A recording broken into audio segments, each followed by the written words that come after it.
হায় হায়, আমি এতক্ষণ কি করছিলাম?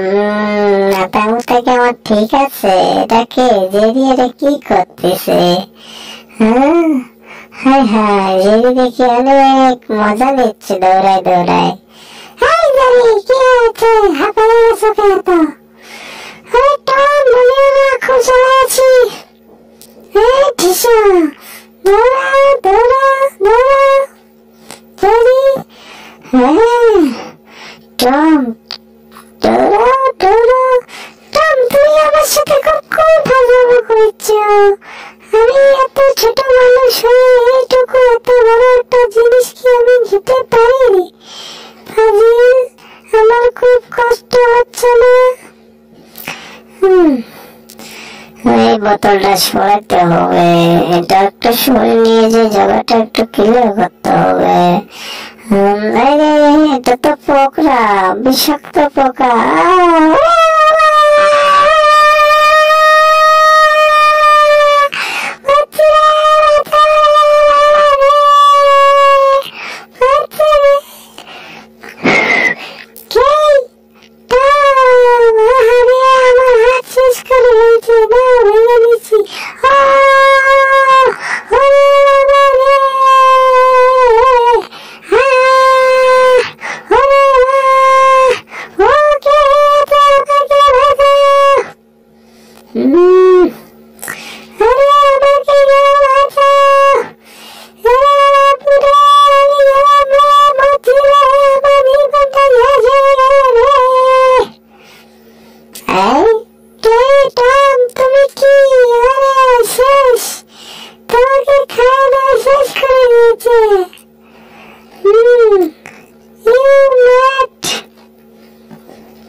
মাথা ঠিক আছে তোমার?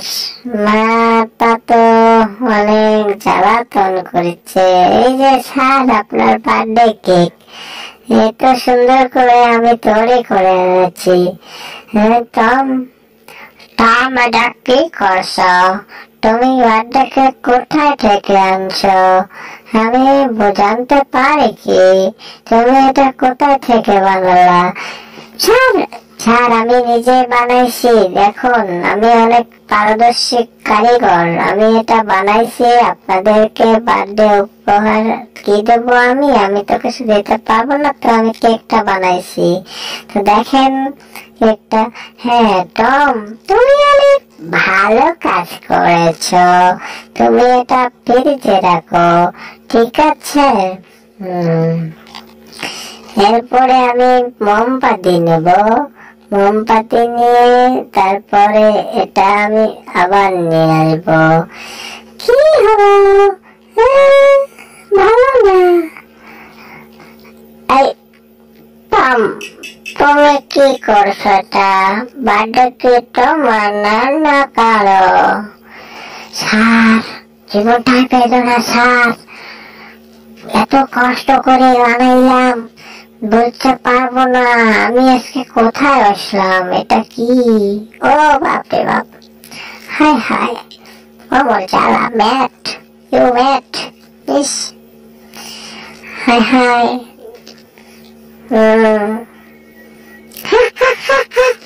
জীবনটাই বেদনা, জুস খাবো না। ভাবতে হবে জীবনে অনেক কষ্ট আসলো আমার, এখন তো সেই কষ্টগুলো ধোয়া মুছে দিতে হবে। কিন্তু বুঝো নাই, সামনে কুরবানির ঈদ আসতেছে, একটা গরু কিনতে হবে। ম্যাডাম, একটা গরু কিনে নিয়ে এসেন। স্যারকে বলে একটা গরু করে নিয়ে এসেন। সামনে কুরবানি আসতেছে, বড় একটা ঈদ। এই ঈদে বড় একটা গরু এনে কুরবানি দিতে হবে। ঠিক আছে ম্যাডাম, আমি সেটাই চাই যে আপনারা একটা গরু নিয়ে আসেন। অনেকদিন গরুর মাংস খাই